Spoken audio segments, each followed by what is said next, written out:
Okey korang, yang mana ada PS5 tu, aku ada sedikit tips and trick yang korang boleh ikut. Let's go. Nombor 1, let's say kalau korang selalu main game and kalau korang notice macam ada frame drop sikit, aku ada cara nak bagi lajukan. So korang ikut step aku. Okey korang, dia punya cara senang je. Korang masuk setting, lepas tu korang boleh tekan ni, storage, and then korang scroll and then korang masuk save data. Lepas tu dia related setting, dia ada keluar save data and game app setting, tekan. Lepas tu korang tekan game preset yang ni. Kat sini performance mode or resolution mode. So korang tekan, korang boleh ubah game default, performance mode ataupun resolution mode. So let's say kalau korang nak macam gambar cantik ke high resolution, yang mana sebenar-benar game tu dia punya detail, korang boleh tukar resolution. Let's say kalau korang nak macam slightly lebih laju sikit kan, so korang boleh set kepada performance mode yang macam aku buat sekarang. So bila performance, everything akan jadi super smooth. Itu tips pertama. Okey korang, next punya tip. Let's say kalau korang beli PS5 kan, especially yang digital version kan, dah tak boleh masuk CD kan.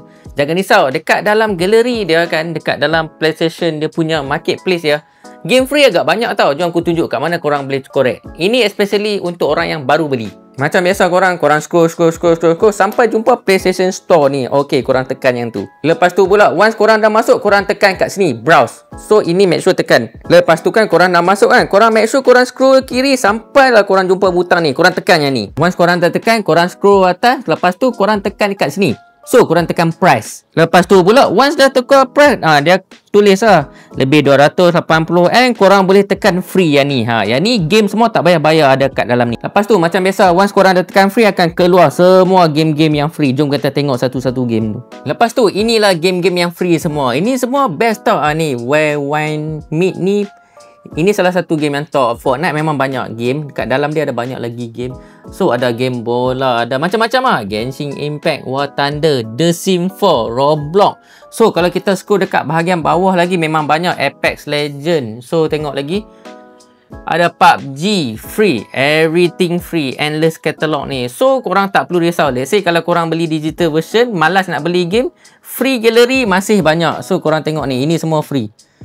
So korang nak beli gadget tapi bajet belum ada lagi, nasib baik sekarang korang boleh beli dulu, bayar kemudian dengan pay later by Grab. Lepas tu nak buat ansuran 4 bulan, 8 bulan atau 12 bulan pun boleh. Yang ini apa boleh aku katakan, let's say kalau korang beli PS5 digital version masa sale hari tu, walaupun korang tak spend game untuk beli game free punya katalog masih banyak dekat dalam PS5. So korang boleh follow trick ni. Lagi satu last punya trip. Let's say kalau korang ada PS5 punya controller, every time korang nak navigate menu, nak bagi dia rasa macam vibrate macam dekat iPhone tu kan. Actually korang boleh setting tau, meh aku ajar. Macam biasa, mula-mula korang masuk setting. Lepas tu korang scroll sampai le accessibility, korang tekan yang ni. Next, korang scroll sampai ada controller, korang tekan yang ni. Lepas tu pula dekat kanan dia akan tulis macam ni, haptic feedback during console navigation. Yang ni make sure korang biar on. So aku akan biar on. So lepas aku on, every time aku macam navigate, tulis bawah, kiri, kanan, atas, bawah, controller ni dia akan vibrate. Bila vibrate rasa macam rasa best lah, rasa macam dekat iPhone tu.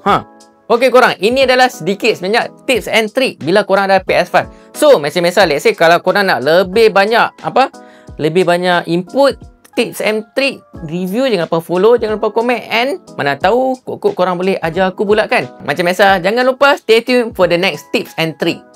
Macam